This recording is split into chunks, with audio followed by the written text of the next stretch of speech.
Halo, bismillahirrahmanirrahim. Assalamualaikum warahmatullahi wabarakatuh. Kali ini kita akan mempelajari tentang penggunaan Google Classroom, yaitu fitur yang disediakan oleh Google sendiri untuk media pembelajaran online kita. Oke, karena ini milik Google, tentu saja yang harus kita sediakan dari awal itu adalah akun Google-nya itu sendiri. Biasakan kalau misalkan kita menggunakan akun Google itu dipisah antara akun pribadi dengan akun yang biasa kita gunakan untuk materi pembelajaran. Kalau saya biasa dibiasakan karena takutnya nanti bercampur antara misalkan email yang untuk berbisnis, berjualan ataupun hal-hal yang pribadi, itu nanti takutnya bercampur dengan materi-materi pembelajaran yang akan kita gunakan. Yang kedua adalah Google Drive. Yang harus terinstall adalah Google Drive. Google Drive ini fungsinya adalah menyimpan file-file yang nantinya akan dijadikan materi, baik itu semisal materi file dokumen, foto, video, link dan semacamnya. Itu bisa kita simpan di Google Drive yang akan kita jadikan sumber dari penyimpanan kita. Oke, selanjutnya yang ketiga adalah tentu saja aplikasinya itu sendiri, yaitu Google Classroom. Silahkan diinstal, jika yang belum terinstall bisa diinstal di Play Store atau download sendiri dengan menggunakan bantuan Google. Oke, sekarang kita masuk ke aplikasi Google Classroom, tinggal klik saja dan ini tampilan.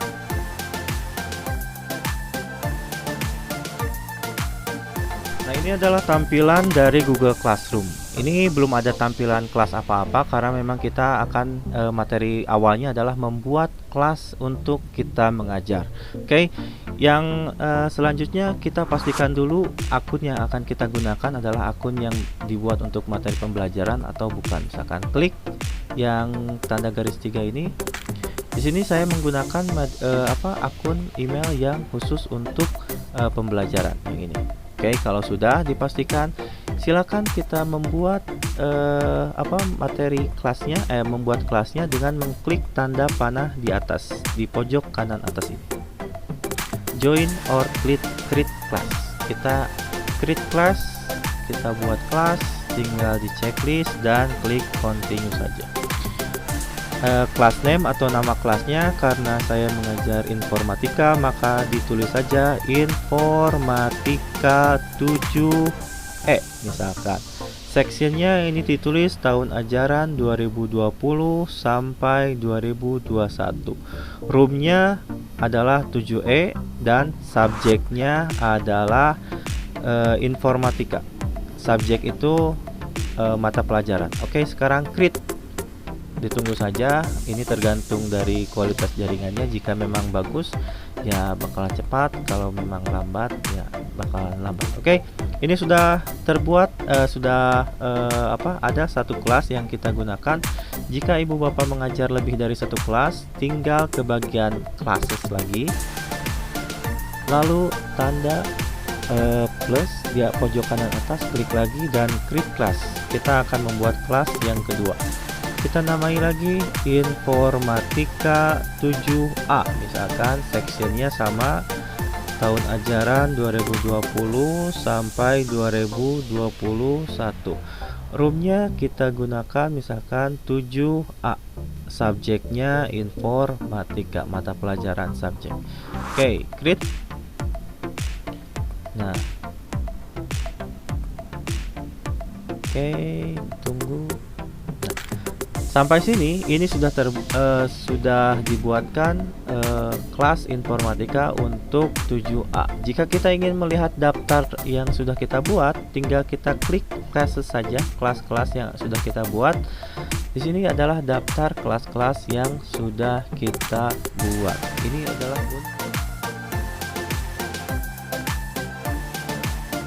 Oke, setelah kelasnya dibuat, kita selanjutnya akan men-share ataupun mengisi kelas kita dengan santri-santri yang ada di kelas tersebut. Misalkan informatika 7A akan diisi oleh santri-santri kelas 7A dan informatika 7E akan diisi oleh santri-santri kelas 7E.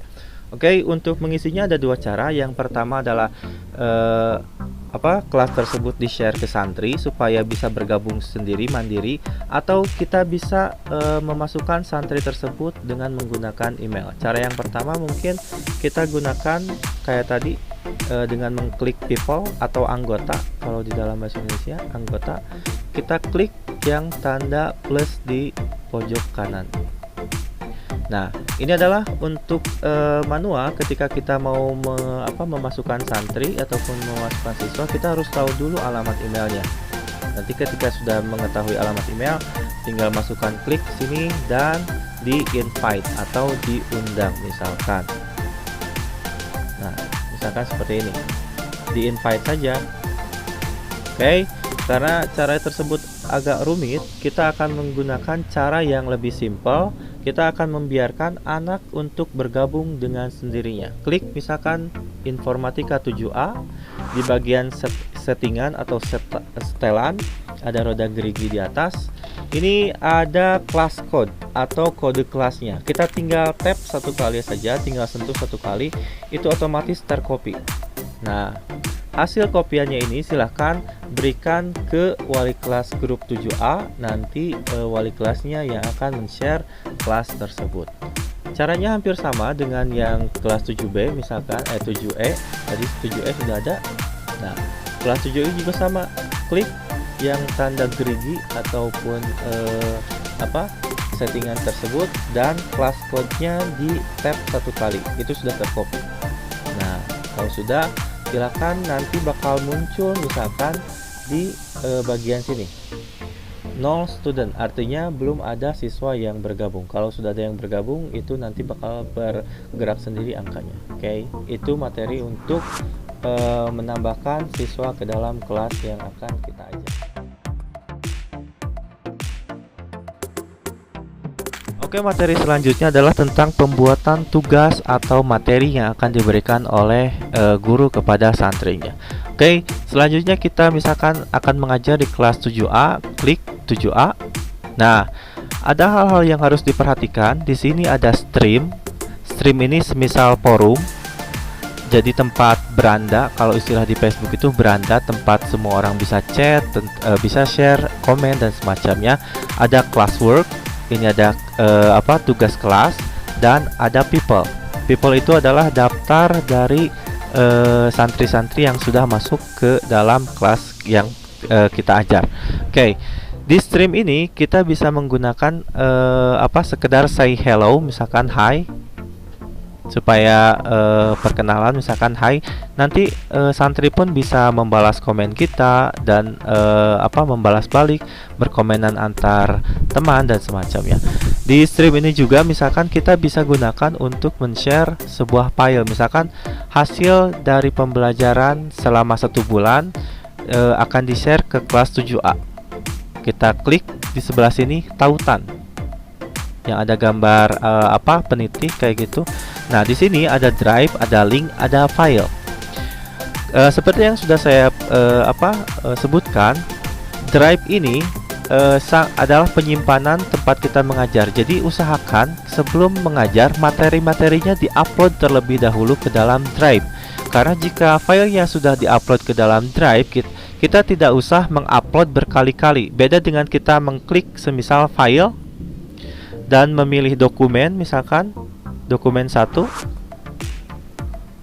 Oke, sebentar. Nah, ini agak lama. Misalkan diisi. Oke.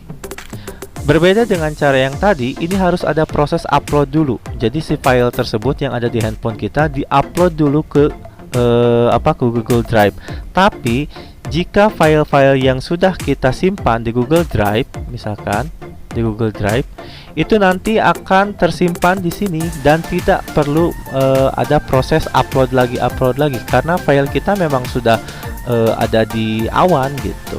Beda dengan kita menggunakan tautan, menggunakan file yang ada di handphone kita. Ada tag foto, ini untuk mengambil foto, record video itu untuk merekam. Oke, selanjutnya adalah classwork. Nah, ini yang bakal banyak digunakan oleh pengajar karena materi, bahan ajar dan semuanya akan disimpan di classwork ini. Sebelumnya kita harus mengetahui ada apa saja di classwork ini. Caranya adalah dengan mengklik atau men-tap yang ada tanda plus di pojok kiri bawah. Di sini ada assignment. itu adalah tugas, question itu pertanyaan, material itu adalah bahan materi, bahan ajar materi, dan topik. Sebelum kita membuat sebuah bahan ajar ataupun tugas, biasakan dulu membuat sebuah topiknya dulu. Topik ini adalah sebuah pengklasifikasian, kalau bisa dibilang seperti itu, pengklasifikasian atau membuat sebuah folder supaya nanti tugas ataupun materi ajar kita tidak berceceran, supaya santri tahu bahwa ini tugas, bahwa ini materi, bahwa ini ujian dan semacamnya. Kita tambahkan topik dulu, misalkan materi harian. Oke, add saja. Lalu tambahkan juga misalkan tugas harian. Add. Lalu tambahkan juga misalkan topik ujian. Kalau memang misalnya nanti ada ujian. Nah, inilah yang dimaksud dengan klasifikasi atau istilahnya membuat folder. Jadi nanti tugas-tugas yang diberi topik ujian nanti akan masuk ke ujian. Apabila misalkan yang kita upload adalah diberi topik tugas harian, maka akan masuk ke sini, istilahnya folder kayak gitu. Ini misalkan materi harian, di rename, boleh dikasih nama misalkan bukan materi harian tapi materi pembelajaran. Materi pembelajaran. Oke. Nah, oke. Selanjutnya, setelah dibuatkan topik seperti ini, kita akan membuat sebuah tugas, assignment. Tugasnya misalkan di sini, misalkan tugas informatika 1 atau tugas harian 1 saja. Oke, deskripsinya diisi. Poinnya 100 jika kita ingin menilai nanti hasil anak. Ya, ini due itu adalah batas tenggat waktu. Misalkan kita di tanggal 19, kita kasih waktu misalkan untuk minggu depan tugasnya dikasih waktu 1 minggu, maka batas waktunya adalah tanggal 26. Untuk lebih spesifikasinya misalkan kita tambahkan time, waktu. Jam bisa diatur ya, ini bisa diatur. Cuma sudah diatur jam 11.59 PM. Jadi harus dibedakan antara PM dan IM itu pagi dan malam. AM itu pagi, PM itu untuk petang atau malam. Oke. Nah, ini di bagian topik. Tadi kan kita sudah bikin topik, ada beberapa topik. Kita bikin topik. Karena ini adalah assignment, adalah tugas, maka kita klik yang bagian tugas harian. Kita save. Nah, lalu kalau mau misalkan melampirkan tugas, misalkan kita sudah bikin tugasnya, lalu kita lampirkan, boleh di drive, boleh di file, boleh di link atau apapun juga, silahkan. Di bagian dokumen kita cari misalkan lembar checklist pembiasaan. Oke. Tugas hariannya adalah ini. Setelah itu kita kirim assign. Ya, kirim tugas. Nah, ketika misalkan sudah dibikin topik, anak tidak akan kebingungan misalkan tugas-tugasnya nanti masuk kemana gitu. Ini tugas harian, nanti kalau kita mengupload materi pembelajaran akan masuk ke sini. Kalau ada ujian-ujian misalkan akan masuknya ke sini kembali. Selanjutnya ada question. Ini sama untuk sebuah pertanyaan, memberikan sebuah pertanyaan yang bisa dinilai langsung oleh gurunya, diberikan nilai langsung. Ada material. Nah, ini material adalah pemberian materi. Misalkan materi 1 perangkat elektronik, perangkat lunak komputer. Oke, deskripsinya disimak baik-baik. Oke, topiknya ini adalah materi pembelajaran. Nanti bakal masuk ke materi pembelajaran. Oke, kita lampirkan misalkan mau itu link YouTube, mau itu PDF, mau itu apapun juga, itu yang akan menjadi bahan materi ajar. Misalkan kita upload file tentang dokumen struktur kelas aja lah ini. supaya diperhatikan. Lalu kita kirim. Kalau ini materi pembelajaran, anak hanya akan menyimak saja, tidak akan diberi tugas dan apa-apa. Kalau misalkan mau memberikan tugas, kita berikan lagi questionnya di sini. Oke, ada di bagian assignment.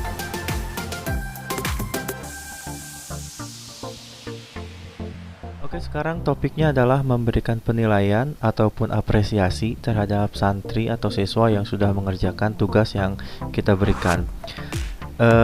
Tadi saya sudah membuat sebuah pertanyaan dan juga tugas di kelas 7E yang ada siswanya. Nah, ini adalah daftar pertanyaan dan daftar tugas yang diberikan untuk kelas 7E. Di sini sudah disebut, di sini sudah terlampir pertanyaan new assignment adalah tugas baru membuat resume dasar sistem komputer. Oke, kita klik. Nah, di sini ada satu orang yang sudah menjawab. Tulisannya adalah turn in. Dia sudah melakukan menjawab pertanyaan yang diberikan. Kita cek siswanya. Nah, santrinya tersebut dia memberikan sebuah resume dasar sistem komputer. Dia memberikannya berbentuk foto. Kita lihat fotonya. Nah, seperti ini. Jika memang sudah benar gitu, sudah kita melakukan penilaian, baru kita memberikan apresiasi berupa angka. Misalkan kita memberikan nilainya 100 untuk anak tersebut. Ini santri pun juga bisa japri istilahnya, chat private. Ini sudah dikerjakan Ustadz. Kita berikan apresiasi semisal terima kasih sudah menjawab pertanyaan dengan baik dan benar, atau sudah mengerjakan tugasnya.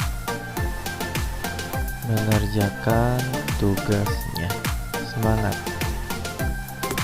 Kita beri dia apresiasi. Kalau sudah, kita kembali return untuk memberikan nilainya. Nanti nilai tersebut akan muncul dan tampil di layar santri tersebut.